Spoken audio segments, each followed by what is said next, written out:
کیونکہ اگر ماں باپ کے حقوق ہیں، دوستوں کے حقوق ہیں، تو اللہ کے سب سے زیادہ ہونے چاہیے. تو وہ غیر مسلم جو مسلمان ہوا نا، اس نے بتایا کہ سب سے پہلے تو 5 نمازیں ہیں بھائی. ہم اگر اللہ کو مانیں تو اللہ سے ریلیشن تو ہو. تو یہ اسلام ہے جو میں 5 دفعہ مسجد میں لے کر آتا ہوں. لاتا کتنے بہترین اسٹائل کے ساتھ ہے،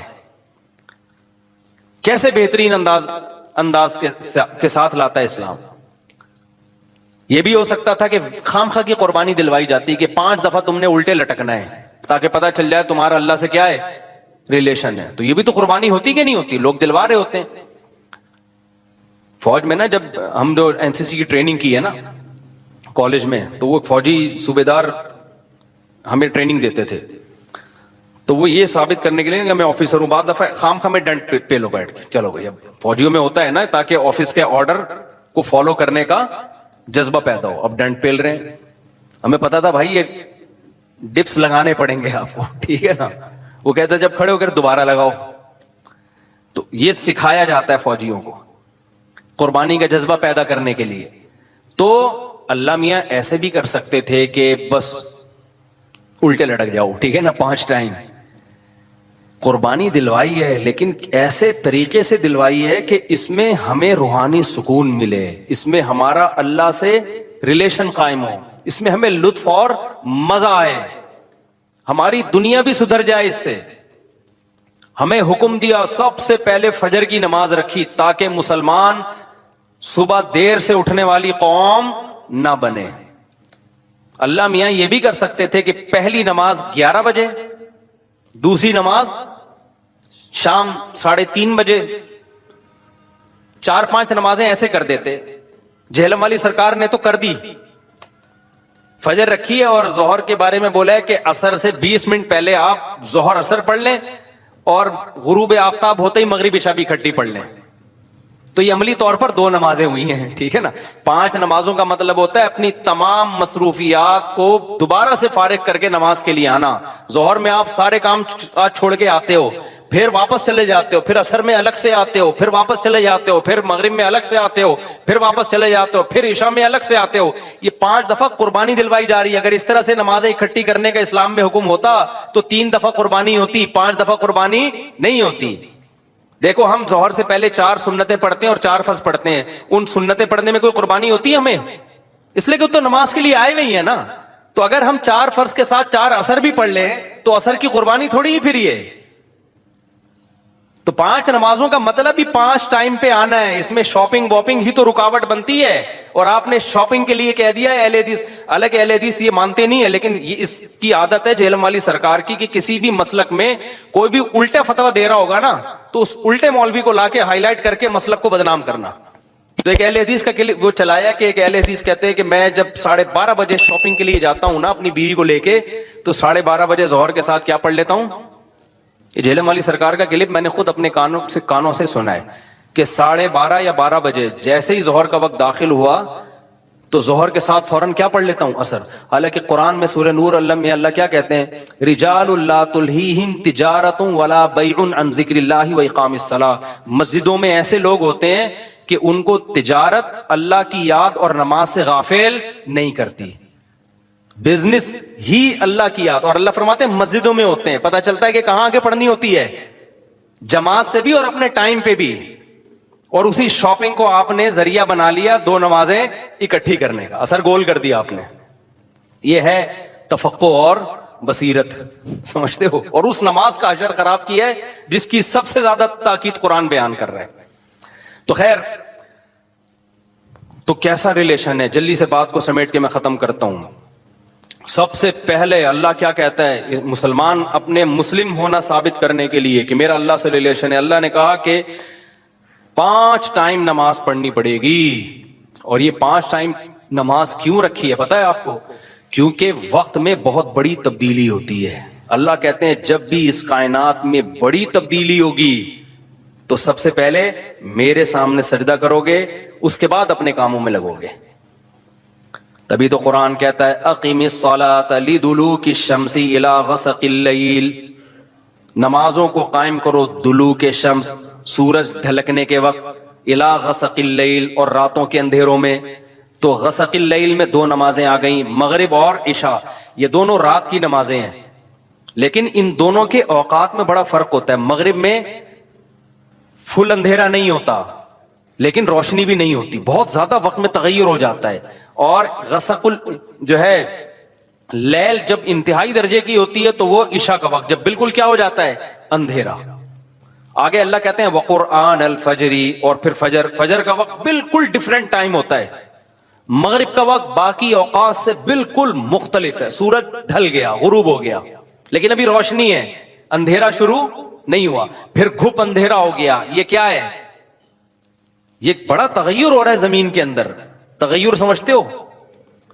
تبدیلی، چینجنگ. آسان لفظ استعمال کرنا چاہیے مجھے بھی.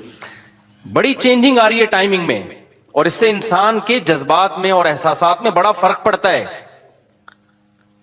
ظہر کا تو فجر کا وقت بالکل ڈیفرنٹ ہے، ابھی دن طلوع ہونے والا ہے. پھر سورج ہوتے ہوتے جب ڈھلکتا ہے نا، بالکل بلندی پہ پہنچ کے تیز تپتی ہوئی دھوپ ہوتی ہے، جس کو اللہ دلوک شمس کہہ رہے ہیں.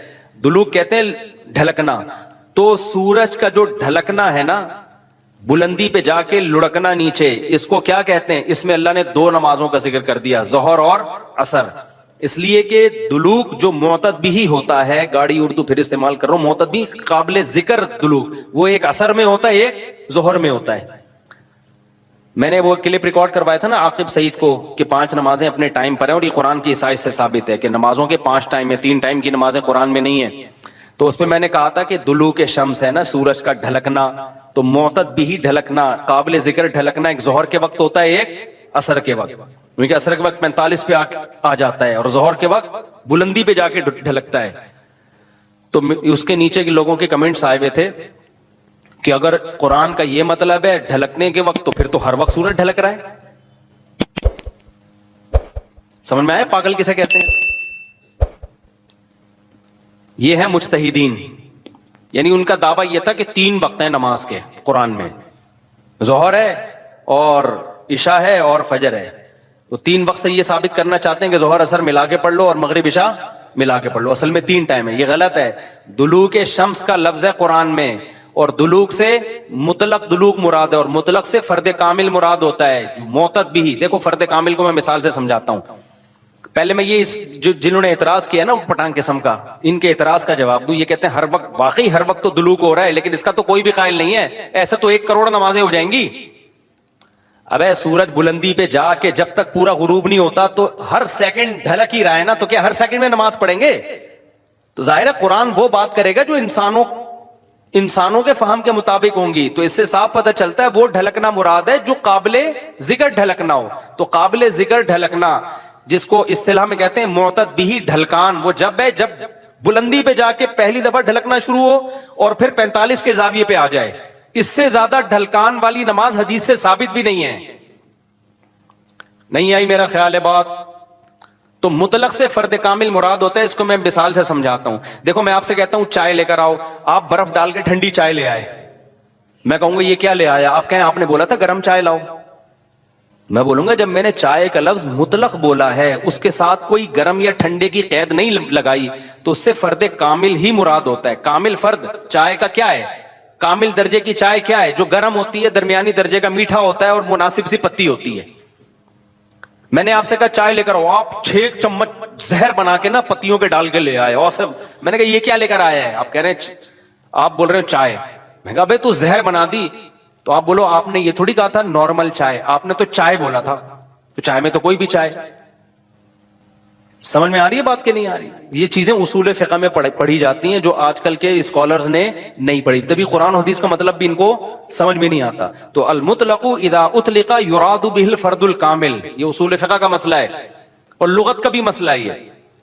قاعدہ ہے، ضابطہ ہے کہ جب بھی کوئی لفظ علی الاطلاق بغیر کسی قید کے بولا جائے گا تو فرد کامل مراد ہوتا. اکمل نہیں، اکمل کا مطلب بہت اوپر کی زعفران والی چائے، نہ فرد کامل جو ناقص نہ ہو. زعفران والی چائے لے آؤ گے پھر بھی برا لگے گا. آپ بولو گے بھائی مفتی صاحب آپ نے چائے بولا تھا اور کہا تھا کہ فرد کامل مراد ہوتا ہے، تو میں اس میں زعفران ڈال کے لے آیا. اب میں پتہ نہیں زعفران پیوں نہیں پیوں یار، تو کیا کر کے لے آیا؟ میں تو کامل نہیں، میں تو اکمل. تو میں بولوں گا قاعدہ یہ ہے کہ مطلق جب بولا جاتا ہے تو نارمل جو کامل ناقص نہ ہو، اکمل مراد نہیں ہوتا اس سے. سمجھتے ہو؟ تو یہ قاعدے قرآن و سنت پہ بھی جاری ہوتے ہیں. کیونکہ اللہ میاں نے بھی تو کلام کیا ہے نا, نبی نے بھی تو کلام کیا ہے, تو نبی کے کلام میں بھی وہی لغت کے قاعدے چلیں گے جو عام قاعدے ہیں. سمجھتے ہو گے نہیں سمجھتے؟ تو اب دیکھو قرآن کہہ رہے اقیم الصلاۃ لدلوک الشمس, سورج کے ڈھلکنے کے وقت. تو ڈھلکنے سے فرد کامل جو کامل درجے کا ڈھلکنا ہے, تو کامل درجے کا ڈھلکنا ایک جب بالکل بلندی پہ جا کے ڈھلکنا شروع ہوتا ہے, اس کو کہتے ہیں ڈھلکنا, پہلی دفعہ جب ڈھلکنا. اور دوسرا جب 45 کے زاویے پر جو عصر کے قریب کا ٹائم ہے جس میں سورج میں تغیر پیدا ہونا شروع ہو جاتا ہے, تو یہ ڈھلکنا ہے. تو اب جب بھی زمین میں کوئی نیا ٹائم داخل ہوتا ہے نا, تو اللہ کہتے ہیں کیا کرنا ہے سب سے پہلے؟ اللہ کا شکر. تبھی علماء نے اصول فقہ کی کتابوں میں لکھا ہے کہ نمازوں کے جو اوقات ہیں نا, یہی نماز کا سبب ہے. سمجھتے ہو؟ اللہ میاں نے نمازوں کے اوقات کو نماز کا سبب بنا دیا. اب اس بات کو بھی سمجھو, اصل میں نماز کا سبب ہے اللہ کے احسانات. نماز جو ہم پڑھتے ہیں اس کا اصل سبب کیا ہے؟ اللہ کے احسانات. اب اللہ کے احسانات تو 24 گھنٹے ہیں, تو کیا 24 گھنٹے پڑھتے رہیں؟ ظاہر ہے اس میں حرج ہے. تو اللہ میاں نے کیا کیا؟ اللہ میاں نے بولا دیکھو شریعت کا ایک اصول ہے. ابھی کیا تمہیں پورا اصول فقہ بیٹھا کے سمجھاؤں میں, لیکن کیا کریں, سمجھائے بات سمجھ میں آتی نہیں. دیکھو شریعت کا اور کامن سینس کا بھی ایک اصول ہے کہ جب کسی, پہلے مشکل اردو میں سمجھاتا ہوں پھر ایکسپلین کروں گا. جب کسی حکم کا مدار کسی حقیقی سبب پہ رکھنا ممکن نہیں ہوتا نا, تو سبب ظاہر پر حکم کا مدار رکھا جاتا ہے. مشکل ہے مجھے پتا ہے, آسان کر کے سمجھا رہا ہوں. دیکھو ہم جو سفر میں 2 رکعتیں پڑھتے ہیں, اس کی اصل وجہ ہے مشقت. کیوں ہم 2 رکعتیں پڑھتے ہیں؟ بھائی ٹینشن ہے سفر میں. اللہ نے نماز کیا کر دی کہ بھئی سفر میں آدمی ایسے راحت میں نہیں ہوتا جیسے گھر میں ہوتا ہے نا. تو اللہ میاں نے کیا حکم دیا کہ بھئی کتنی پڑھنی ہے؟ 2 پڑھنی ہے. تو اصل جو وجہ ہے نا سفر میں 4 کی 2 جو اللہ نے کر دی ہیں, اس لیے کہ سفر میں آدمی اتنی خوشی اور راحت میں نہیں ہوتا بلکہ تھوڑی سی ٹینشن میں ہوتا ہے. لیکن اگر اللہ تعالیٰ یہ کہتے کہ ٹینشن ہی پر حکم کا مدار ہے, تو یہ ٹینشن کم ہونے کے بجائے بڑھ جاتی. وجہ اس کی ہے کہ ہم سوچتے رہتے پتہ نہیں مجھے سفر میں ٹینشن ہو بھی رہی ہے کہ نہیں ہو رہی ہے. بعض دفعہ لوگ سفر میں گھر کی نسبت زیادہ خوش ہوتے ہیں. آپ جا رہے ہو جہاز میں یا ٹرین میں, بڑا مزہ آ رہا ہے, آدمی کو یار اللہ میاں نے تو کہا تھا ٹینشن کی, اب تو ٹینشن نہیں ہو رہی. تو وہمی تو ویسے ہی بڑھ جاتا وہمیوں کا پروگرام نا. وہ تو سارا جو 6 گھنٹے جس کا وضو نہیں ہوتا, وہ یہ کیسے سوچے گا کہ مجھے ٹینشن ہو رہی ہے کہ نہیں ہو رہی. پھر اگر ہو رہی ہے تو کتنے کلو ٹینشن ہو رہی ہے. بعض دفعہ ہو رہی ہے لیکن آدمی کہتا ہے یار اتنی تو مجھے گھر میں بھی ہوتی ہے, یا ہو سکتا ہے نہیں ہوتی ہے. تو اسلام ان بکھیڑوں سے نکال کے اللہ میاں نے کیا کیا, بھائی سفر سبب ہے ٹینشن کا اور ٹینشن سبب ہے نماز کا. تو اصل سبب تو ٹینشن ہے, لیکن اگر ٹینشن پہ میں نے ڈال دیا نا مدار, تو یہ ٹینشن کم نہیں ہوگی بڑھے گی. لہذا سفر پہ ڈال دیا میں نے. اب سفر ہوگا تو چھوڑ دو, ٹینشن ہے یا نہیں, وہ 2 پڑھا کرو. نہیں ہے بات میرا خیال ہے. تو یہ ٹینشن سے بچانے کے لیے اللہ نے کہہ دیا اب سفر میں چاہے انجوائے بھی کر رہا ہوں نا آدمی, تو بھی ہم کتنی پڑھتے ہیں؟ 2 پڑھتے ہیں. اور مقام پہ جتنی مرضی ٹینشن میں ہوں پھر بھی پوری 4 پڑھتے ہیں. تو یہ اصول, اور یہ دنیا میں بھی یہ اصول چلتے ہیں. سمجھتے ہو کہ نہیں سمجھتے؟ تو یہاں بھی اللہ نے کیا کیا, اللہ میاں نے فرمایا اصل میں تو تم پہ نماز فرض ہے اس لیے کہ میرے احسانات تم پر بہت ہیں. اب وہ احسانات تو ہر وقت بولو ہوتے رہتے ہیں. اب ہر وقت احسانات ہیں تو اب ہر وقت پڑھتے رہے نماز, وہ تو ناممکن ہے. تو اللہ میاں نے کہا کہ بھائی دیکھو اللہ کے احسانات میں جو تجدد ہوتا ہے نا, جدت آتی ہے, وہ ٹائم کے لحاظ سے آتی ہے. ہماری پوری زندگی کا نظام کس سے چل رہا ہے؟ ٹائم سے چل رہا ہے. تو وقت جیسے ہی تبدیل ہوتا ہے نا, ایک نئی نعمت کا ظہور ہوتا ہے. تو تبدیلی وقت پہ حکم کا مدار رکھ دیا اللہ تعالیٰ نے. ٹائم جیسے جیسے چینج ہوگا تو سمجھ لو کہ اللہ کی نئی نعمت مل رہی ہے تمہیں, تو اس نئی نعمت پہ شکرانے کے لیے تم نے کیا کرنا ہے؟ نماز پڑھنی ہے. تو ٹائم چینج ہوتا ہے. تو ٹائم جو ہے نا, اب ٹائم تو 24 گھنٹے میں ہر سیکنڈ میں چینج ہو رہا ہے. تو وہی بات ہے, اللہ نے کہا ہر سیکنڈ میں چینج ہو رہا ہے, لیکن دلوک شمس والا ٹائم اور رات والا ٹائم اور وہ قرآن الفجر, فجر والا ٹائم, یہ اس میں ٹائم میں بڑا تغیر آتا ہے. تو بڑا تغیر آتا ہے تو نئی نعمت مل رہی ہے, اور لہذا جب نئی نعمت مل رہی ہے, حقیقت میں نہ بھی مل رہی ہو और हकीकत में इससे पहले भी मिल रही हो नहीं, लेकिन अब फर्ज ये कर लिया गया है कि जब टाइम चेंज होगा तुम्हें नई नेमत मिलेगी, और नई नेमत मिलेगी तुम पर लाजिम है कि अल्लाह का शुक्र अदा करो आगे। तो इसलिए उलमा ने इस मसले को बड़ा अच्छा समझा, उसूल फिक़ह में एक्सप्लेन किया है कि नमाजों का जो सबब है ना वो क्या है, औकात की तब्दीली। जैसे 2 रकतों का सबब सफर है, हालांकि असल में नहीं है, असल में तो कुछ और है, लेकिन अब अल्लाह ने क्या बना दिया सफर को। तो ऐसे ही नमाजों के वाजिब होने का सबब क्या है, वो वक्त में बड़ी तब्दीली। तो ये 5 टाइम इस जमीन पर ऐसे हैं जिसमें बड़ी तब्दीली होती है, और इन बड़ी तब्दीलियों से इंसान को अल्लाह की नेमतों का एहसास होता है। अगर ये टाइम रुक जाए ना तो हमारी जिंदगियों की रंगीनियां खत्म। सिर्फ फजर ही का टाइम हो, जोहर में जो अलग सी इंसान की फीलिंग होती है, असर में अलग फीलिंग होती है, मगरिब में अलग, इंजॉय करता है इंसान लाइफ को ना। हर वक्त उसे मगरिब का टाइम चाहिए, उसे ईशा भी चाहिए, लेकिन हर वक्त ईशा नहीं चाहिए। उसे फजर की बहारें भी चाहिए, लेकिन हर वक्त फजर की बहारें नहीं चाहिए। उसे दोपहर की चिलचिलाती धूप भी चाहिए, हर वक्त नहीं चाहिए। शाम की ठंडी छांव भी चाहिए जो असर के टाइम होती है। और कैसे समझाएं मेरे भाई, मेरे पास इसके अलावा तभी तो 5 नमाजें हैं, तो 2 नमाजें इकट्ठी बैठी नहीं होती, समझ रहे हो। क्योंकि औकात 5 टाइम चेंज होते हैं और बड़ी तब्दीली आती है, तो 3 टाइम क्यों पढ़ रहे हो भाई तुम नमाज। बाकी कुरान और हदीस के हवाले क्या है वो मैं इंशाल्लाह भी रिएक्शन रिकॉर्ड करवाऊंगा, उस पर वो आ जाएंगे। तो मेरे भाई, तो ये इस्लाम है जो हमें कहता है कि जब वक्त में बड़ी तब्दीली होगी तो तुम्हें अल्लाह की नेमत को वाकई होता भी है।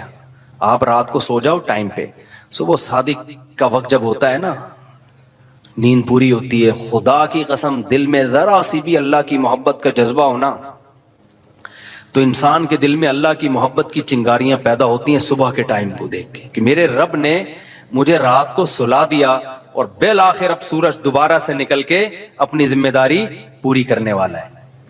दिल चाहता है अल्लाह को राजी करूं, उठूं मैं अल्लाह के सामने जाऊं। हम तो पोस्तियों की तरह, मेजॉरिटी तो सो रही होती है ना, उठती 12 बजे कम वक्त, उसको क्या पता वो सुबह और वो छांव सितारों की और वो नूर। एक शायर ने कहा था, अगला मिसरा भूल गया क्योंकि नबी में रट्टा लगा के याद किया था 9th क्लास में उर्दू अदब में। वो सुबह और वो छांव सितारों की और वो नूर, देखे तो गश करे अरिनी गोए ओजे तूर। वाह वाह, अब याद आ गया। आपको समझ में नहीं आया होगा क्योंकि उर्दू बर्बाद हो रही है। शायर ने कहा है अरिनी, मूसा अलैहिस्सलाम ने कोहे तूर में कहा था ना अरिनी, ए अल्लाह मुझे अपना जलवा दिखा। तो गोए ओजे तूर, तूर के पहलू से जो आवाज आई थी ना अरिनी, तो वो वाला मंजर, वो रूहानी मंजर होता है वो सुबह और वो छांव सितारों की और वो नूर। यानी सितारों की छांव के बाद जब सुबह पैदा होती है ना, तो वो कोहे तूर वाला मंजर, रूहानी मंजर पैदा होता है जब कोहे तूर से मूसा अलैहिस्सलाम की अरिनी की आवाज आई थी। इस शायरों का तखय्युल होता है, कोई मेरे पे तौहीन का फतवा ना लगा देना भाई।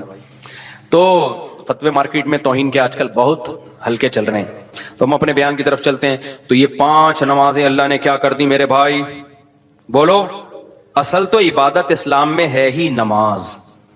असल क्या है, 5 टाइम दिन में। तभी उलमा कहते हैं माफी नहीं होती है कभी, मौत तक चलती रहती है, क्योंकि टाइम आता रहता है ना।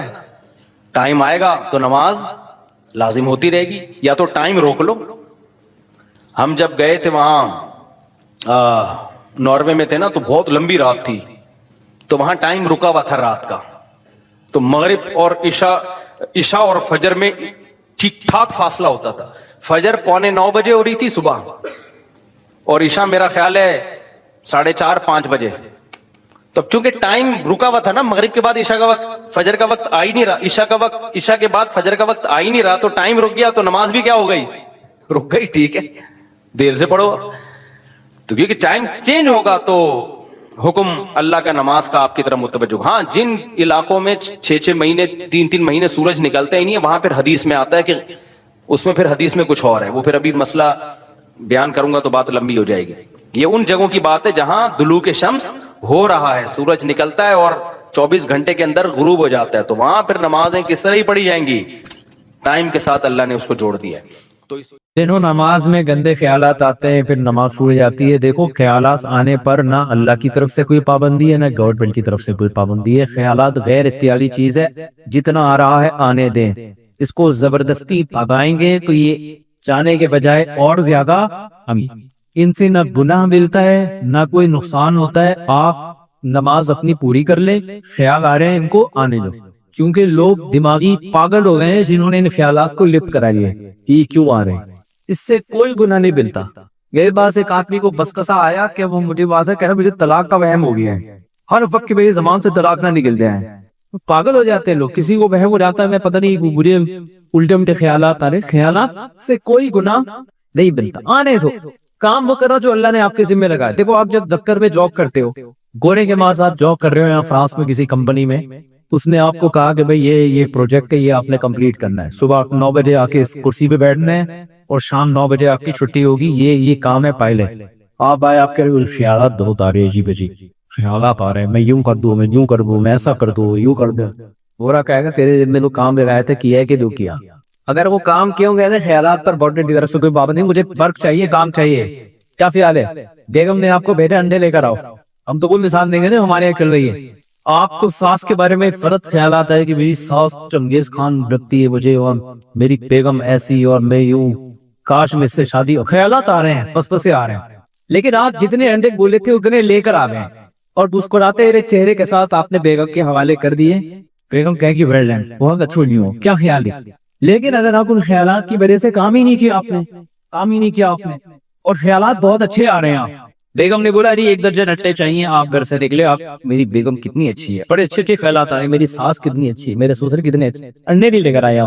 बेगम कह रही है अंडे कह के, बेगम आज मुझे तुम्हारे बारे में इतने अच्छे फीलिंग्स आई हैं, अच्छे अच्छे ख्यालात आए हैं, ये मैं अंडे गिला सकता। बेगम बोलेगी अपने ख्यालात अपने पास रखो। तो ड्यूटी जो काम जिसके जिम्मे लगता है ना, अगर वो काम पूरा कर रहा है उसको उसका अजर मिलता है। अल्लाह ने हमें बताया इस टाइम पे खड़े होकर वुजू करके नमाज पढ़ ले, तूने फातिहा पढ़ ले, उसके बाद सूरत पढ़ ले, फिर रुकू कर ले, फिर कौमे में जाके अब्बना रकलम कह दे, फिर 2 सजदे कर ले, फिर ये कर ले, ये प्रॉपर वे में अस्सलाम वालेकुम वरहमतुल्लाह ज़ाम अलैहि नमाज तो क्या हो गई कब। ये जिसने काम कर लिया, अच्छे ख्यालात है, गंदे ख्यालात हैं, इससे कोई फर्क नहीं पड़ता, सवाब मिल जाएगा। और अच्छे ख्यालात आ रहे, नमाज पढ़ नहीं रहा, ख्यालात का कोई फायदा नहीं। गंदे ख्यालात आ रहे, काम पूरा कर रहे हैं, कोई ख्यालात से टेंशन लेने की जरूरत नहीं। ये बसपसे के मरीज दुनिया में हर जगह पाए जाते हैं, इससे लोगों की जिंदगियां तबाह हो गई है, बर्बाद हो गई। इन बसपसों को लिप्त ना कराया करें। एक फुटकला सुना दो जी। ये बसपसे ऐसी चीज है कि इनको जितना निकालेंगे ना उतना दिमाग में उल्टा घुसना है। एक आदमी, हमारे यहाँ तो ताबीज डंडे बहुत होते हैं ना पाकिस्तान में, इंडिया में, तो एक जारी पीर ताबीज दिया करता था और उसकी कीमत बहुत ज्यादा लेता था, वो लाखों रुपए का एक ताबीज देता था और कहता था इसमें, जब कोई पूछता था कितने पैसे क्यों ले, कहता 100% गारंटी ये ताबीज असर करेगा। लोग चाहते उसके पास, एक देहाती चला गया, अभी मेरा ये काम नहीं हो रहा, उसने कहा तेरा ये काम हो जाएगा, 1 लाख रुपए दूंगा, ये ताबीज बना के दे दिया। था ये पीर बड़ा होशियार, इसने कहा देखो ये ताबीज तो मैंने लाख रुपए ले रही है, 100% गारंटी है कि ये असर करेगा, लेकिन शर्त ये है कि जब तुम घर में दाखिल हो तो काले कुत्ते का तसव्वुर तुम्हारे दिमाग में नहीं होना चाहिए। अब आप बताओ किसके दिल में काले कुत्ते का तस्वीर होता है घर में दाखिल होते हैं? अब उसने कहा यार ये काला कुत्ता आ गया ना दिमाग में उसके, काला कुत्ता, अब कहे मैं तो लाभ होने बर्बाद हो गए। अब बार बार ना झिटा करे, काला कुत्ता निकले दिल से, वो तो जितना कुत्ता निकालोगे कुत्ता होगा ना आएगा तुम्हारा, उतना ही आएगा ना सुधार में चलता। मैंने यहाँ इतने ऊंचे ऊंचे कुत्ते देखे, मैंने एक साथी से कहा यार ये हैं कुत्ते लग दुम्बे रहे हैं, जबरदस्त किस्म के खूबसूरत। तो अब वो बार बार क्या हो रहे, गेट पे जाके फिर वापस आए थी, एक काला कुत्ता निकली उल्लू करके तेरे बकाउट निकलने के वजह और घुसना था ना, इसको और घुसेगा जवान में, इसका ये क्या आ रहा है को आने दे भाई। अब यानी ये ताबीज को वैसे नहीं, ताबीज के क्या आज क्या होता है, ये ताबीज बेटे वाले ताबीज होते हैं, लेकिन ये तो एक बड़ी चालाकी से काम किया ना उसने। डॉक्टर कहते हैं ये पैराडोल की 2 गोली है, जब असर करेगी जब काला कुत्ता दिमाग में नहीं होगा, तो इसका मतलब उसने आपके दिमाग में डाल दिया। तो बसपसे का हल ये नहीं है कि निकालो उसको लिफ्ट ना कराओ, आने दो यार, कुत्ता आता है कुछ नहीं होता, असर करना होगा करेगा, नहीं करना होगा नहीं करेगा, वो आएगा। तो इसी तरह ये बसपसे उल्टे सीधे इनको लिफ्ट ना कराएं, आ रहे हैं तो आने देना, निकालने की कोशिश करें ना, जानबूझ कर सोच कर लाएं, इनका इलाज ही ये नहीं है, समझते हो। चलो दुख की हालत को मेरे चाहिए ये सही थी, चल फिर तब नमाज में अगर तीसरी रकत में सूरत पढ़ना भूल जाए तो क्या फिर अदा हो जाए? वितर की तीसरी रकत में सूरत पढ़ना वाजिब है, अगर भूल गए तो सत्ता साहब से नमाज हो जाएगी, याद कर छोड़ दिया तो नमाज दोबारा पढ़नी पड़ेगी। अगर रुकू में जाके याद आया ना तो खड़े हो जाए, सूरत पढ़ के दोबारा रोक गए, फिर सत्ता साहब भी कर ले आते हो। वुजू की हालत में जिस्म पर कोई नजासत लग जाने से वुजू दोबारा करना पड़ेगा? अगर किसी ने वुजू किया और जिस्म पे कोई गंदगी लग गई तो उस जगह को धोने, बस दोबारा वुजू करना जरूरी नहीं है। दोबारा वुजू जल्दी टूटेगा जब पेशाब का पतरा निकल जाए या हवा वगैरह खारिज हो जाए, इसके बगैर वुजू नापाकी लगने से वुजू नहीं टूटता। क्या जादू की हालत में अपनी बीवी को तलाक दूं या क्या वो भाई ये जादू वादू की टेंशन में ना पड़ा करो यार, ये जादू के नाम पे बड़े ड्रामे हो रहे हैं। और यहाँ इंडिया पाकिस्तान से यहाँ में लोगों ने दूसरी जगहों के माहौल को भी खराब कर, कभी किसी गोरे में देखा हमने जिन आया हुआ यहाँ पे? अगर आया हुआ होगा तो समझ लो महल्ले में कोई इंडिया या पाकिस्तान का आमिल रहता होगा। हाँ, सऊदी अरब में भी किसी के जिन नहीं आता। अपने आप को छोड़ो, इन चीजों से हटाओ, जादू जिन पड़ैल भूत निकालो अपने आप को। लोग कहते हैं नबी पे भी तो जादू का असर हुआ था, तो अल्लाह ने इसलिए होने दिया था ताकि लोग आपको बशर समझे, जादूगर ना समझे। इतना आसान होता तो अबू बकर पे भी होना चाहिए था ना, रजी अल्लाह अन्हु पे, हजरत उमर पे भी होना चाहिए था। तो इस्लाम दुश्मन कुव्वतें बहुत कोशिश कर रही थी, ऐसा थोड़ी है। अगर ऐसा ही होता है, इमरान खान सबसे पहले नवाज शरीफ पे जादू कराता, नवाज शरीफ के उस पे पीपल्स पार्टी पे जादू कराता। मैंने साफ से कहा, मैंने कहा यार ये इतना आसानी से जादू जितना हमारे मार्केट में हो रहा है पाकिस्तान को, तो ये तो पीटीआई तो चाहिए कि जेयूआई पे कराते, जेयूआई भी चाहिए कि पीटीआई पे कराते, हटा ही ज्यादा। तो वो जहाँ दिमाग कैसा हुआ, कहते हैं असल में इन लोगों ने हिसार खींचे हुए हैं, पढ़ाने वाले आमिरी बुलाए हुए हैं, फजूल ही किस्म की बात। दुनिया में हिटलर जादू करता ना, क्या प्याले हिटलर चलने लड़ता क्या करता, वो जादू करता और उसके मुखालिफ उससे जादू करते, शुरू में ही मैच का फैसला हो जाता। ये जादू सिर्फ इंडिया और पाकिस्तान में सर चढ़ के बोल रहा है क्योंकि वहां जादू का इलाज करने वाले बहुत लोग। उससे मैं दुबई जा रहा था, मेरे साथ फ्लाइट में एक स्टाफ थे, मुझे कहने लगे कि आप मेरे ऊपर जादू हुआ है, आप रूहानी इलाज करते हैं। मैंने कहा, तो कहता है कि कहाँ है? मैंने कहा मैंने यूट्यूब पे मेरा एक बयान है वो डाला हुआ मैंने। अरे किस नाम से? मैंने कहा उसका नाम है रूहानी इलाज वालों का इलाज है। रूहानी इलाज वाले, तो मैं रूहानी इलाज वालों का इलाज कर, समझते हो? इन चक्करों में अपनी सलाहियतों को बर्बाद हक करो। जब कोई मुश्किल हो असबाब भी इख्तियार करो और अल्लाह से। याकूब अलैहिस्सलाम कितनी टेंशन में थे, बच्चा छीन गया, कहीं देखा कोई ताबीज मिलने में लगे? कहीं देखा आपने? सारी जिंदगी अल्लाह से दुआ मांगी, सब्र किया। यूनुस अलैहिस्सलाम मछली के पेट में, तो अल्लाह से दुआ मांगी के ला इलाहा इल्ला अंता सुब्हानका इन्नी कुन्तु मिनज़ ज़ालिमीन, अल्लाह बंदी मेरी थी, तू हर ऐप से पाक। ये दुआ थी। तो हर मुसीबत में अल्लाह ने हमें क्या सिखाई है?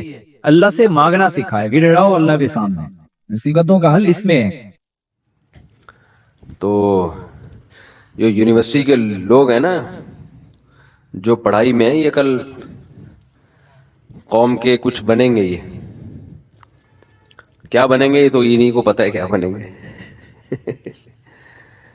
तो इकरा यूनिवर्सिटी में पढ़ने के बावजूद तबलीग में वक्त लगा लेना, बयाना सुन लेना, दीन पे चल लेना, ये बड़े दिल गुर्दे की बात है।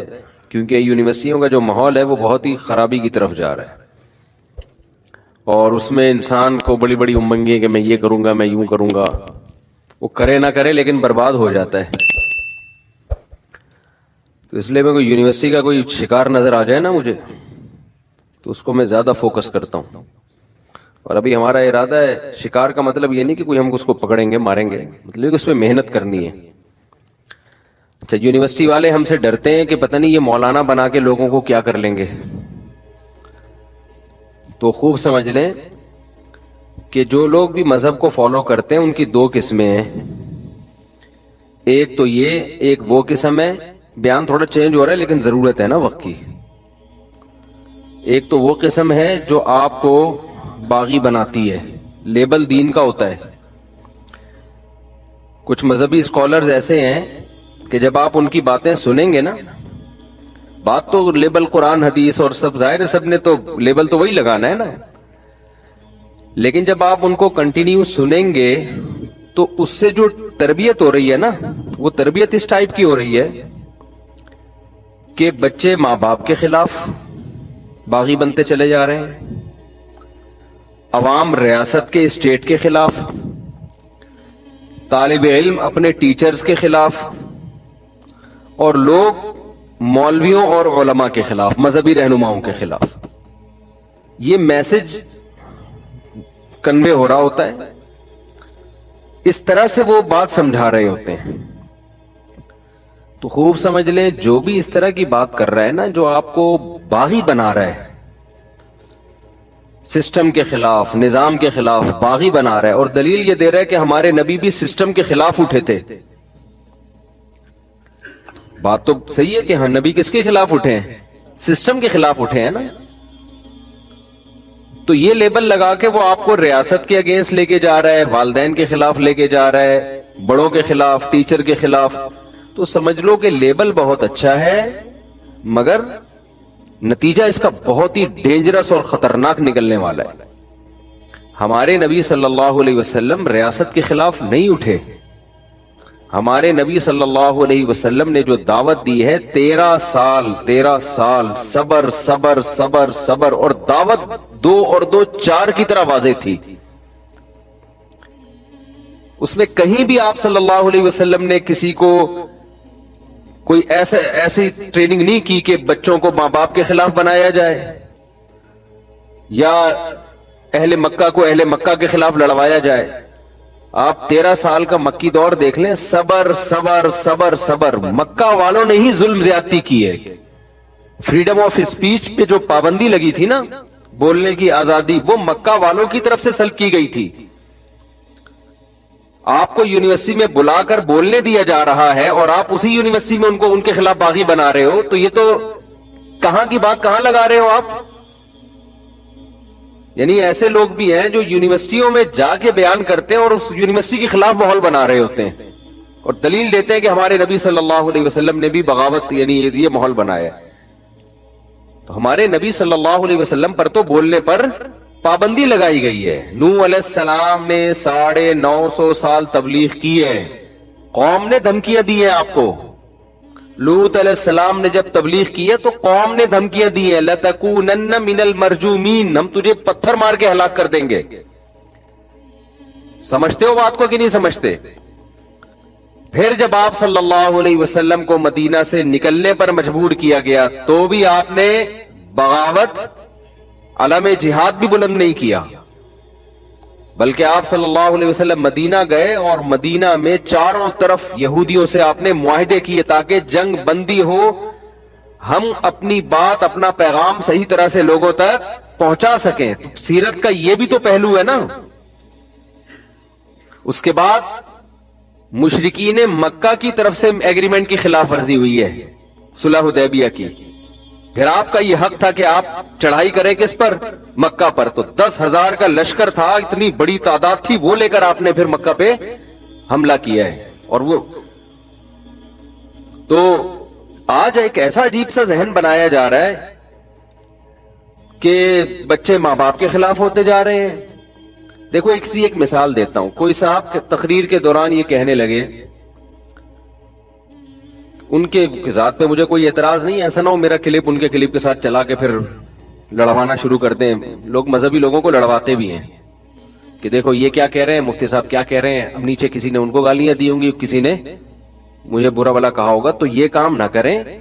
मेरा मकसद है कि चूंकि एक बात फैल रही है तो मैं सिर्फ मिसाल के जरिए उसको समझा दूं आप तक। किसी की पर तनकीद करना, किसी की जो पॉजिटिव काम कर रहा है वो करता रहे भाई, ठीक है, लेकिन गलती हर एक से हो जाती है। तो इसको बस इतना ही रखा जाए कि कोई गलत मैसेज ना जाए। तो मकसद किसी की दिल आजारी या किसी की वैल्यू कम करना नहीं है। तो एक पैगाम आजकल ये भी चलाया जा रहा है कि जी माओं के कदमों के नीचे जो जन्नत है ना, तो हर माँ के कदम के नीचे जन्नत नहीं है। अबू जहल जो था या अबू लहब था, उसकी बीवी के कदमों के नीचे जन्नत थोड़ी होगी, क्योंकि अबू लहब की जो बीवी थी वो तो जहन्नमी है, कुरान ने कहा है। और उसके तो गले में रस्सी होगी जहन्नम में, और उसी रस्सी के साथ वो आग में डाली जाएगी। तो उसके कदमों के नीचे कहां से जन्नत? मतलब माँ बाप का भी सही होना जरूरी है, तब उनके कदमों के नीचे जन्नत है। कहने वाले शायद ये पैगाम देना चाहते हैं कि माँ बाप को अपनी भी इस्लाह करनी चाहिए, सिर्फ यही ना देखें कि हमारे पाँव के नीचे जन्नत है। लेकिन जो सामने आवाम बैठी हुई है भाई, वो माँ बाप का एहतराम उनके दिलों से निकलेगा। वो अपने अब्बा अम्मा के बारे में ना तज्जिया करेंगे, ये अम्मा ठीक है, ये अब्बा ठीक है, ये नहीं है। जबकि इस्लाम क्या कहता है कि अब्बा अम्मा जैसे भी हो, आपने उनके कदमों के नीचे जन्नत तलाश करनी है, उनकी इताअत करनी है। اب رہا مسئلہ ابو لہب کی بیوی کا, تو ابو لہب کی بیوی کے بارے میں علماء نہیں کہتے کہ اس کے قدموں میں اس کے لیے جنت ہے, ہم کہتے ہیں اس کے قدموں میں جنت ہے اس کی اولاد کے لیے. نہیں یاری بات میرا خیال ہے. نبی صلی اللہ علیہ وسلم نے مشرکین مکہ میں کوئی ایک روایت بھی نہیں ملتی کہ اپنی ان مشرکین کو, ان میں جو ایمان لے کر آ رہے ہیں ان کے مشرک ماں باپ کے خلاف بھی ورغلایا ہو کبھی آپ نے. بلکہ سورہ لقمان میں تعلیم کیا ملتی ہے, سورہ عنکبوت, یہ مکی صورتیں ہیں, مکہ میں نازل ہوئی ہیں جب چاروں طرف مشرکین پیغمبر صلی اللہ علیہ وسلم کو شدید نقصان پہنچانے کی کوشش کر رہے تھے. اس وقت کی آیت نازل ہوئی وَإِن جَاهَدَاكَ عَلَىٰ أَن تُشْرِكَ بِي, کہ اگر یہ تمہیں مجبور کرے شرک کرنے پر, صرف کافر نہیں ہے بلکہ کافر بنانے کی بھرپور کوشش کر رہے ہیں. الفاظ دیکھو قرآن کے, وَوَصَّيْنَا الْإِنسَانَ بِوَالِدَيْهِ, ہم نے انسان کو وصیت کی ہے کہ اپنے والدین کے ساتھ اچھا سلوک کرے. وصیت کا لفظ قرآن نے استعمال کیا, حالانکہ وصیت اس حکم کو کہا جاتا ہے جو انسان مرتے ہوئے آرڈر دے کے جا رہا ہوتا ہے. تو اللہ پر تو موت نہیں آتی, لیکن وصیت کا لفظ اللہ نے کیوں استعمال کیا, یہ بتانے کے لیے کہ اتنا اہم آرڈر ہے.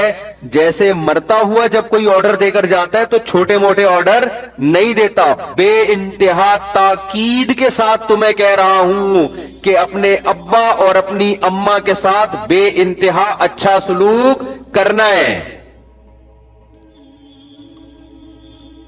اولاد کو یہ اجازت نہیں ہے وہ دیکھے ابا اچھے ہیں کہ گندے ہیں, ابا ٹھیک چل رہے ہیں کہ غلط چل رہے ہیں. او بھائی آپ پر تو احسان کر دیا نا انہوں نے بچپن میں. اب آپ ایسی گائیڈ اگر لوگوں کو کریں کہ لوگ ابا اماں کے خلاف باغی ہونا شروع ہو جائیں. ہاں یہ ضرور ہے کہ نافرمانی میں ماں باپ کو فالو نہیں کرنا. تو قرآن کے الفاظ ہیں, ہم نے انسان کو وصیت کی ہے کہ اپنے والدین کے ساتھ اچھا سلوک کرے. وَإِن جَاهَدَاكَ, اے اللہ اچھا سلوک, یعنی اس کا یہی مفہوم علماء بیان کرتے ہیں ان کے قدموں میں جنت تلاش کرے. یہ تعبیر ہے. گویا ہم قرآن کی آیت کا مفہوم اپنے الفاظ میں یوں بیان کر سکتے ہیں کہ ہم نے اولاد کو وصیت کر دی ہے کہ والدین کے قدموں میں جنت تلاش کرے. ہو گیا نا یہ. اے اللہ اگر کوئی کافر والدین ہو تو بھی جنت تلاش کریں. اللہ نے کیا کہا, کافر تو دور کی بات, کافر سے اوپر کا درجہ یہ ہے کہ وہ چاہتا ہے کہ تم بھی کافر بن جاؤ, بلکہ اس سے اوپر کا درجہ یہ ہے کہ صرف چاہتا نہیں ہے, گن پوائنٹ پہ زبردستی تمہیں کافر بنانے کی کوشش. جاہدا کا جوہد سے نکلا ہے, مشقت اٹھا کے, تکلیف اٹھا کے تمہیں کافر بنانے کی, زبردستی بنانے کی کوشش میں لگا ہوا ہے. تو بھی اللہ نے فرمایا فلا تطعهما, تو کفر اور شرک میں ان کی اطاعت نہیں کرنی. تو اللہ ٹھیک ہے جب اطاعت نہیں کرنی تو ان کے قدموں میں, تو وہ تو خود جنت میں نہیں جائیں گے تو ان کے قدموں میں جنت کہاں سے ہو گئی. اللہ نے فرمایا وصاحبهما فی الدنیا معروفا, دنیا میں ان کے قدموں میں جنت ہی تلاش کرنی ہے, ان کی خدمت کر کے. ماننا نہیں ہے ان کی بات کفر شرک کے معاملے میں, لیکن تمہارے لیے ان کے قدموں میں ہم نے جنت رکھ دی ہے. تو ان اسکالر سے بڑی مسٹیک ہو رہی, میں کلپ سن رہا تھا, میں نے کہا بہت بڑی مسٹیک کی بات محترم کر رہے ہیں کہ وہ مثال دے رہے ہیں کہ کافر کے قدموں میں جنت کہاں سے آ گئی. بھائی علماء یہ تھوڑی کہتے ہیں کہ اس کے لیے جنت ہے, اس کی اولاد کے لیے جنت ہے. سمجھ میں آ رہی بات کہ نہیں آ رہی. آج کل یہ مسئلہ بھی ہے ٹیچر کے احترام میں کھڑے ہونا, یہ بھی آج کل ایک بڑا مسئلہ یونیورسٹیوں میں. دیکھو ہم ہر چیز میں نا یورپ کو فالو کر رہے ہیں, غیروں کو. غیروں کے ہاں ادب کی ڈیفینیشن الگ ہے. میں بار بار چیخ چیخ کے تھک گیا کہ گوروں کے پاس جو چیز ہے وہ لو ان سے, سائنس ٹیکنالوجی ہے خدا کے لیے لو ان سے, وہ تو لے نہیں رہے. تمیز تہذیب ہمارے پاس ہے, ان کے پاس نہیں ہے. ان کے ہاں نہیں ہوتا بڑے کیا ہیں چھوٹے کیا ہیں, ابا کیا ہے اما نہیں ہوتا. میں تو ابھی دیکھ کر آیا ہوں نا, اور دیکھنے کی کیا ضرورت ہے, آپ اتنے لوگ رہتے ہیں ان سے پوچھ لو. اب کچھ اسکالر وہاں سے پڑھ کے آتے ہیں یا انہی یونیورسٹی پڑھے ہوتے ہیں, وہ سائنس ٹیکنالوجی کے نام پہ ہمارا جو ایک تہذیب والا کلچر ہے اس کو بھی کیا کر رہے ہیں؟ ختم. ہمارے ہاں ٹیچروں کا ویسے ہی احترام نہیں ہے. ایک تھوڑا سا رہ گیا تھا کہ آ رہا ہے تو کھڑے ہو جاؤ استقبال میں, وہ بھی ختم کر دیا اس کو غلامی سے تعبیر کر کے. تو تمیز جو تھوڑی بہت مارکیٹ میں رہ گئی ہے وہ بھی کیا ہو جائے گی؟ ختم ہو جائے گی. اسلاف سے تو بہت ادب تمیز ملتا ہے ہمیں ٹیچروں کے بارے میں, وہ تو روحانی باپ ہے. یہ ادب قرآن سے, یہ کسی غیر کی عبادت نہیں ہے. کسی کے احترام میں آپ کھڑے ہو جاتے ہیں یا کسی کو رسپیکٹ دینا شروع کر دیتے ہیں, یہ عبادت تھوڑی کہلائے گی. تعظیم الگ چیز ہے, عبادت الگ چیز ہے. نبی صلی اللہ علیہ وسلم جو کھڑے ہونے سے منع کیا نا, وہ رہنے سے منع کیا ہے کسی اجمیوں کی طرح, اور اس بات سے منع کیا کہ کوئی شخص یہ چاہے کہ لوگ میرے استقبال میں کھڑے ہوں, اور ایسے شخص کے استقبال میں کھڑے بھی نہیں ہونا چاہیے جس کی یہ چاہت ہے, وہ عزت کی بھیک مانگ رہا ہے آپ سے. لیکن اگر کوئی ٹیچر یہ چاہتا ہے کہ لوگ میرے شاگرد میرے استقبال میں کھڑے ہوں, لیکن اس چاہت سے اس کی مراد یہ نہیں ہے کہ میری اپنی تکبر اس میں, بلکہ طلبہ کی ٹریننگ کے لیے وہ چاہتا ہے تاکہ ان میں تمیز آئے, تو یہ بالکل جائز ہے. تو یونیورسٹیوں میں استاذوں کا احترام نکل رہا ہے, گھروں میں ابا اماں کا احترام نکل رہا ہے, چھوٹا بھائی بڑے بھائی کو نہیں مان رہا. جو جہاں توحید ہونی چاہیے, توحید کی ڈیفینیشن کسی کا ادب کرنا, کسی کو رسپیکٹ دینا, یہ توحید کے خلاف نہیں ہے. تو مسائل پراپر علماء سے سیکھا کریں. سمجھتے ہیں بات کو؟ مسائل کس سے سیکھا کریں؟ جو باقاعدہ پراپر, جب تک علم نہیں ہے نا. میں آپ کو صحیح بات بتاؤں, جب میں مدرسے گیا نا, ہمارے خاندان میں اللہ کا شکر ہے بڑوں کا ادب تھا, اب بھی ہے, لیکن جب میں مدرسے گیا ہم نے ٹیچروں کا ادب کرنا سیکھا تو پھر ہمیں اندازہ ہوا یار ابا کا ادب تو اس سے بھی زیادہ ہے اسلام میں, تو ہم تو وہ تو کر ہی نہیں رہے. اب اگر ہم مدرسے میں جاتے اور ہمارے اساتذہ ہمیں یہ محنت کرتے کہ صرف اللہ ہے سب کچھ, عبادت صرف اللہ کی ہوگی, معنی صرف اللہ کی جائے گی, ہم کسی کے غلام نہیں ہیں, ماں باپ کے بھی غلام نہیں ہیں, ریاست کے بھی غلام نہیں ہیں, لیبل لگا ہوتا توحید کا, سبحان اللہ الحمدللہ کی صدائیں گونجتی, یار یہ ہے توحید. لیکن اصل میں اس کا رزلٹ کیا نکل رہا ہوتا؟ ابے بھائی کون ماں باپ کی عبادت کرتا ہے بھائی, کون ٹیچروں کی عبادت کرتا ہے؟ آہستہ آہستہ ہم کس طرف چلے جاتے ہیں؟ بدتمیزی کی طرف. ہم نے جب مدرسے گئے ماحول دیکھا, ماحول ہم نے یہ دیکھا کہ یار ٹیچروں کے نا, جب کوئی ٹیچر چپل اتار کے اندر جاتے ہیں تو شاگرد کیا کر دیتے, ان کی چپل کو سیدھا کر کے رکھ دیتے. اب یہ اسکولوں میں ہم نے نہیں دے, میں تو اسکول بھی پڑھا ہوں کالج بھی پڑھا ہوں, یہ اسکولوں میں کالجز میں ہم نے ماحول نہیں دے, بلکہ بعض چیزیں تو ایسی دیکھی کہ بیان کرتے ہوئے بھی شرم آتی, بدتمیزی باقاعدہ ٹیچروں کے ساتھ. ہم حیران ہوئے یار یہاں ٹیچر کا اتنا ادب ہو رہا ہے کہ چپل سیدھی کر کے رکھی جا رہی. اس وقت ہمیں یہ وسوسہ آیا کہ یار یہ تو ہمیں غلام بنایا جا رہا ہے, یہ تو ہمیں یعنی گویا اللہ کے علاوہ کسی کی عبادت کروائی جا رہی ہے, اتنی تمیز سے بیٹھو, اونچی آواز سے بات نہ کرو. تو ہم نے دیکھا کہ ہمارے ٹیچر اپنے ٹیچروں کے ساتھ بھی یہی کچھ کر رہے ہیں, اور پھر ان کی وہ اپنے استاذوں کے ساتھ, اور یہ سلسلہ ہمیں اسلاف سے ملتا ہے. صحابہ تابعین وہ تو اتنا ادب کیا کرتے تھے, اتنا ادب کہ آپ اور میں تو وہ تو افورڈ ہی نہیں کر سکتے, وہ تو اتنا زیادہ ٹیچروں کا ادب. تو ہمیں ہمارے استاذوں نے بتایا دیکھو ادب تمیز الگ چیز ہے, عبادت کیا ہے الگ چیز ہے. باقی شخصیت پرستی اس وقت ہے جب آپ غلط چیز میں بھی اپنے ٹیچر کو فالو کرنا شروع کر دیں, یہ ہے ناجائز. ادب کریں آپ, جیسے ماں باپ کو غلط بات میں فالو نہیں کرنا, ایسے ٹیچر کو بھی غلط چیز میں فالو نہیں کرنا. ہمیں یاد ہے ایک دفعہ ہم نے اپنے شیخ حضرت مفتی رشید احمد صاحب رحمہ اللہ سے عرض کیا کہ حضرت وہ آپ کہتے ہیں کہ شریعت میں یہ حکم ہے ایسے کرو, فلاں بزرگ جو ہمارے استاذ ہیں ہمیں پڑھاتے ہیں جن کا ہم بڑا احترام کرتے ہیں وہ تو ایسے نہیں کہتے, وہ تو یوں کرتے ہیں, تو ہمیں بھی یوں کرنا چاہیے. انہوں نے کہا بھائی بڑوں کا ادب احترام کیا جائے گا, اچھی چیزوں میں ان کو فالو کیا جائے گا, اگر ان میں کوئی غلطی ہے تو اس غلطی میں ان کو قطعاً فالو مت کرو. اور یہ صرف زبانی دعویٰ نہیں تھا, ہم نے ان کی زندگی میں دیکھا بھی. ہمارے شیخ حضرت مفتی رشید احمد صاحب رحمہ اللہ تعالی اپنے ٹیچروں کا, اپنے استاذوں کا ایسا احترام کرتے تھے کہ اگر ننگے سر بیٹھے ہوتے تھے نا اور کسی کی کال آئی, فون آیا استاذ کی کال آئی, تو حضرت باقاعدہ ٹوپی پہنتے تھے اور ایسے ٹیک لگا کے بیٹھنے کے بعد ایسے بیٹھ جاتے تھے, پھر فون پہ بات کرتے تھے اور بڑے ادب سے حضرت جی فرمائیے کیا حکم ہے جی, اچھا, بڑی تمیز سے. یہ تمیز مارکیٹ میں کیا ہو رہی ہے؟ لیکن اختلاف کرتے تھے اپنے بڑوں سے, اختلاف بھرپور کیا. اگر لگا کہ ان کی دلیل ٹھیک نہیں ہے, اور اختلاف کا حق بھی اس کو ہے جس کے پاس پراپر علم ہو. ایسا نہ ہو خام خام اختلاف کرنا شروع کر دیں, آپ میں فہم ہے نہیں, صلاحیت ہے نہیں, اور آپ بڑوں سے اختلاف کرنا شروع کر دو یہ سوچ کے کہ میرے پاس علم ہی نہیں ہوتا بعض دفعہ آپ کے پاس. لیکن اگر نالج ہے, آپ کے پاس علم ہے, دلیل سمجھ میں آ گئی آپ کے, تو پھر حضرت ادب کے دائرے میں بڑوں سے اختلاف کرتے تھے. اور کتنے مسائل میں اختلاف کیا ہے, فتویٰ دیا اس پر, لیکن اختلاف بھی کتنا تمیز سے. اب میں آپ کو اس کی ایک اور مثال دیتا ہوں. یہ تمیز مارکیٹ میں شارٹ ہو رہی ہے. پھر کچھ اوپر سے ایسے مذہبی اسکالرز آ رہے ہیں جو بیچاروں کی نیت اچھی ہے, کام اچھا کرنا چاہتے ہیں, لیکن وہ اس طرح سے کر رہے ہیں کہ تھوڑی بہت تہذیب رہ گئی ہے نا, اس کا بھی بیڑا غرق ہو رہا ہے.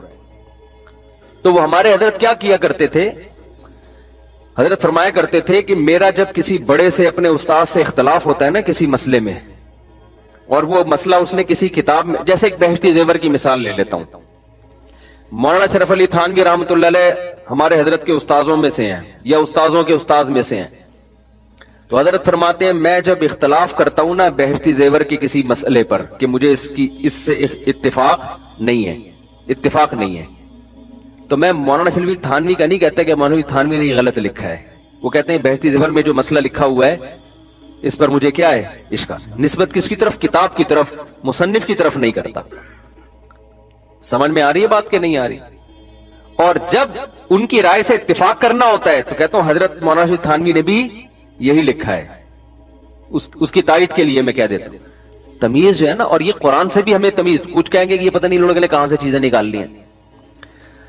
ابے کیا ہو گیا, ہو سکتا ہے کوئی لبرل آدمی کہے یار یہ کیا ادب تمیز ہے, چھوڑو بات چلاؤ آگے, کیا تمیز. تو بھائی انسان جب ہونا تو تمیز والا انسان ہی اچھا ہوتا ہے.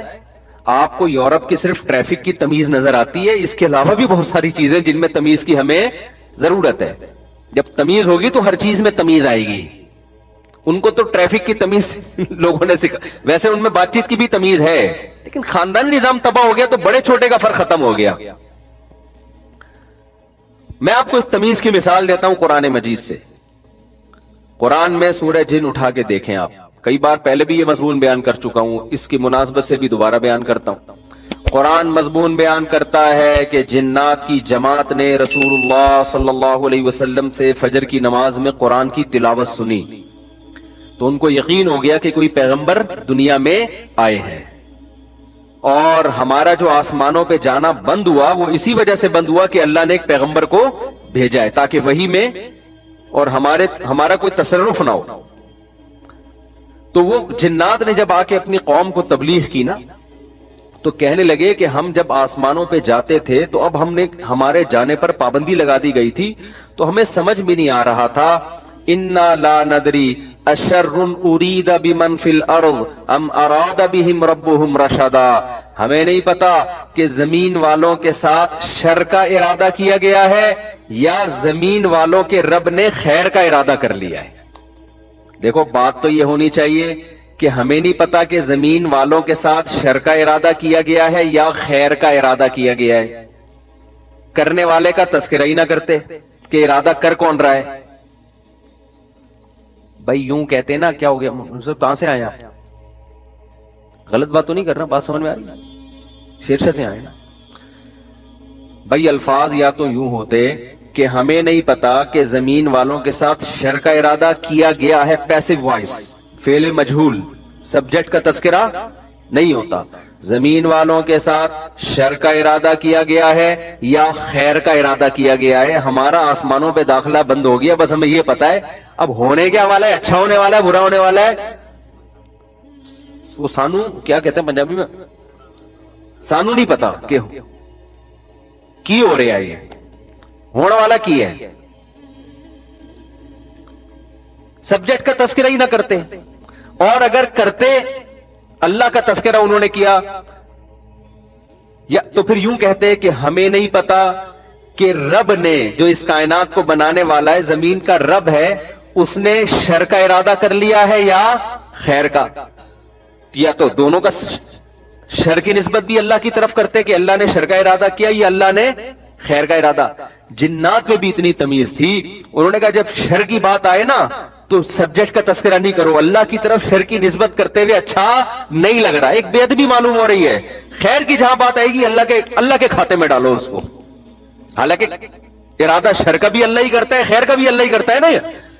वह इन्ना ला नदरी, क्या यार पंजाबी में मजा आएगा ना, सानू मालूम नहीं है, क्या बोलते हैं यार, सानू नहीं पता। अशर मुरीदा बिमन फिल अर्ज़, के जमीन वालों के साथ शर का इरादा किया गया है, बुराई का इरादा किया गया है। अम अरादा बिहिम रब्बुहुम रशदा, या इनके रब ने इनके साथ खैर का इरादा किया है। तो यूनिवर्सिटी में मैं कह रहा हूं कि थोड़ी सी तमीज जिन्नात से सीख लो। कहते ना अल्फाज से क्या होता है, सब कुछ अल्फाज से होता है भाई। आप रिश्ता लेने के लिए गए, आपने कोई इश्क हो गया आपको, अब आप एक तमीज वाला तरीका है, वो तो मैं कई दफा बता चुका हूं ना, दोबारा नहीं छेड़ूंगा उसको, फिर टिकटॉक पे वो बन जाता है कि चाय डबो के खा रहे हो और वहां जाके तमीज। एक्चुअली मैं चाहता हूं कि अच्छी जगह एक है कि भाई असल में नजर की हिफाजत नहीं हो रही, इतना ठरकी किस्म का बन गया हूं मैं, और बातें बिल्कुल सही हैं यार, अब तो नजर की अब तो बुराई की तरफ जा रहा है, अब तो बस मैं चाहता हूं बस ये किसी तरीके से मेरी शहवत का जो भूत है ना मेरे ऊपर उतरे यार, इस सिलसिले में आपकी बच्ची से शादी करना चाहता हूं मैं। हो सकता है बात सही हो, अब कोई बेवकूफ होगा आपको ईमानदारी का अवार्ड देगा, कहेगा यार जो दिल में था ना जबान पे, मुनाफिकत इस बंदे में नहीं है, ये ले जा यार, ले जा गवाह बोला, ऐसा ही एक नंबर आदमी चाहिए। अकलमंद होगा, बोलेगा भाई इस कमबख्त को तमीज नहीं है कि किस महफिल में कौन सी बात किस तरीके से की जाती है, तू अपनी ठरक को हमारे सामने आके क्यों पेश कर रहा है, कुछ और लेवल लगा देता, कह देता यार मैं घर बसाना चाहता हूं, मैं चाहता हूं कि सबकी हो रही है मेरी क्यों नहीं हो रही, वगैरह वगैरह कुछ भी कर लेता। तो आज इसको बड़ा है कि यार अल्फाज की सिलेक्शन की कोई वैल्यू नहीं है। तो ठीक है दोस्तों में जैसे चाहे बात करें, अबे तबे से, जहां थोड़ा मकाम ज्यादा होगा तो मार्केट में तमीज को, आपका एटीट्यूड भी तमीज वाला होगा। कुरान क्या कह रहा है, वख्फिज लहुमा जनाहुल्ली मिनर रहमा, माँ बाप के सामने बात भी तमीज से करनी है, और आपके जो खड़े होने का स्टाइल है वो भी कैसा हो, तमीज वाला हो। बड़े से जब बात करो ना तो बात भी नरम लहजे से और स्टाइल भी कैसा हो, ऐसे अकड़ के नहीं खड़े होगे जी सर आप बताएं क्या मसला क्या है, ये हो रहा होता है। हमने देखा है मॉल स्कूलों में तमीज वाले किस तरह से अपने उस्तादों से पेश आते हैं, बदतमीज वाले किस तरह से पेश आते हैं। और सलाहें सर, हमें याद है हमारे उस्ताद के सामने एक तालिब इल्म आया, यूं खुजा रहा था, सर उस्ताद जी ये बताएं कि, उन्होंने कहा यार खुजाओ नहीं, खुदा का वास्ता तमीज से बैठ जाओ थोड़ी देर, कितना बुरा लग रहा है यूं यूं खुजा के ना अपना मसला बयान करो, आराम से हाथ तमीज से बैठो। अब उसको शायद गुस्सा आ गया होगा यार ये कैसी तमीज सिखा रहे हैं, लेकिन अकलमंद होगा तो उसको खुद ही एहसास करना चाहिए भाई जितना खुजा के ना अच्छी तरीके से फारे होके आ, यहां पे बुरा लगता है जब किसी बड़े के सामने आदमी बैठा हो। तो एक साहब मुझे कहने लगे, गोरे में यूरोप में यूनिवर्सिटियों में टीचर जब पढ़ाने के लिए आते हैं तो कोई तालिब इल्म अगर सो जाए तो उसको जगाया भी नहीं जाता। हो सकता है सारी यूनिवर्सिटी में ना होता, उन्होंने किसी, क्योंकि फिर मुझे फोन आते हैं कि हमारे यहाँ तो यूनिवर्सिटी में ऐसा नहीं होता, तो भाई हो सकता है सारी दुनिया की यूनिवर्सिटी को थोड़ी सर्वे पेश किया उसने, तो मेरा शागिर्द पढ़कर आया है तो वो उठाते नहीं है। तो मुझे कह रहा था कि देखिए कितना अच्छा एक वो है कि वो किसी की जातियात में दखल अंदाजी नहीं, कि भाई हमने क्लास लगा दी है, जिसने पढ़ना है पढ़े, नहीं पढ़ना जाए। तो वो अब इंसान को जिससे मोहब्बत होती है ना, जिसकी अजमत दिल में आ जाए, उसका हर उल्टा काम भी अच्छा लगता है, और जिस कौम की अजमत दिल में ना हो उसका हर सीधा काम भी उल्टा लगता है। मालदार लोग, गरीब लोग मालदारों को फॉलो करते हैं, उल्टे उल्टे फैशन में भी उनको फॉलो कर रहे होंगे। जब एक मकाम मालदार कर रहे हैं ना तो मालदारों की अजमत दिल में होती है, वो जो उल्टा काम भी करेंगे वो फैशन बन जाएगा। माइकल जैक्सन के काम सीधे थे, उल्टे थे, सर के बालों का स्टाइल सीधा था, उल्टा था, उल्टा स्टाइल था। जो उसने वो करवाई, अपनी प्लास्टिक सर्जरी करवाई, वो सही काम किया, उल्टा काम। बचपन की तस्वीरें देखो, ज्यादा अच्छा लग रहा है यार ज्यादा अच्छा लग रहा है ना, सब इतनी अट्रैक्शन उसमें आ रही है, बिल्कुल जैसे होते हैं माशाल्लाह। उसके बाद ऑपरेशन करा करा के पता नहीं क्या बन गया, रंग गोरा करवा लिया, ये करवा लिया। अब हमारे नौजवान भी, जब माइकल जैक्सन का दौर था, सारे क्या बन रहे थे, वही बनने की कोशिश कर रहे थे। तो ये इंसान है। अब क्या होगा कि उस कल्चर में कोई चीज बुरी आ गई है, उसको भी क्या किया जा रहा है, एक अच्छा उन्वान तराशा जा रहा है। अबे क्लास में सो रहा है, ये उस्ताद की बेअदबी है, वो टीचर है, वो रूहानी बाप है आपका, जब वो पढ़ा रहा है तो आप जागो। सो रहे हो तो उस पर ये तो लेबल ना लगाओ ना कि हमारी आजादी है, तू सोने के लिए क्यों आया क्लास में। हम तो नहीं सोने देते अपने क्लास में किसी को। कोई सो रहा हो तो मैं तो उठवा देता हूं, भाई इसको जगा यार, आराम से कहता हूं, तमीज से, कि क्या हो गया, खैरियत से आप, तकिया ले आऊं, इस तरह से कोई प्रॉपर इंतजाम कर दें आपके लिए, वो जाग जाता है थोड़ी। लेकिन ये तो नहीं कि उस्ताद पढ़ा रहा हूं खराटे लेके उधर, ये बेअदबी है, टीचर की बेअदबी है ये। तो पहले जमाने में तो बहुत एहतराम हुआ करता था, अब तो वो एहतराम खत्म हो रहा है, तो अब मजीद खत्म किया जा रहा है कि मेरी रिस्पेक्ट। जब एहतराम खत्म होता है ना, माँ बाप का, टीचर का, भाइयों का, तो फिर हर बड़े का, आहिस्ता आहिस्ता खुदा का भी एहतराम खत्म हो जाता है। खुदा के बागी भी अक्सर वही लोग बनते हैं जो माँ बाप के बागी होते हैं। और इस्लाम में तो बड़े भाई का बड़ा एहतराम है। हजरात फुकहा ने लिखा है कि बाप के बाद बड़ा भाई ही बाप के कायम मकाम है। आज कौन बड़े भाइयों को पूछ रहा है भाई। तो तमीज मार्केट से क्या हो रही है, बोलो, शॉर्ट हो रही है। तो तमीज सीखें, ये तमीजदार लोगों में रह के आती है इंसान को। मैं नहीं दावा करता कि मैं बहुत तमीजदार हूं, लेकिन अल्लाह ने मुझे जो सोहबत दी, बहुत से तमीज वाले लोगों में बैठने की अल्लाह ने तौफीक दी। क्योंकि जब स्कूल से हम गए ना, तो हमने कहा बे यार तमीज तो इसको बोलते हैं यार। मैंने अपने उस्ताद से एक दफा मसला पूछा, तो उनके भी उस्ताद बैठे हुए थे, तो हमारे उस्ताद मुझ पर गुस्सा हुए कि जब सीनियर बैठे हुए हैं, बड़े हजरात बैठे हुए हैं, तो फिर ये बेअदबी की बात है आप मुझसे पूछ रहे हैं। आप किनसे पूछें, उनसे पूछें। आज तो क्या होगा, आप बड़े से पूछ रहे, छोटा आएगा, मुझसे क्यों पूछ रहा है, मुझसे पूछना भाई, तू मैं हूं ना, जब तो मुझे, मैं बताऊंगा तुझे। ये तो इनको तो कुछ भी नहीं आता। जब कहो कि यार ये तो आप गलत कर रहे हो, कहते हैं आप गलत क्या कर रहे हैं, मैं दलील को मानता हूं भाई, बड़ा छोटा हमारे यहाँ बड़े छोटे कोई भी नहीं होते। तो उसका नतीजा निकल रहा है कि हर आदमी दूसरे की टांगे खींचने में लगा हुआ है।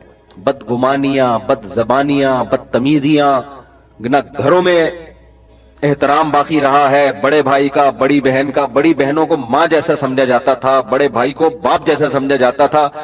कोई गांव देहातों में रह गई है ये चीजें। तो स्कूलों में, कॉलेजेस में, यूनिवर्सिटियों में ये तमीज सिखाने की बहुत शदीद जरूरत है। भाइयों के नाम भी अब भाईजान कहा करते थे पहले, अब वसीम क्या कर रहा है भाई तू, ये चल रहा है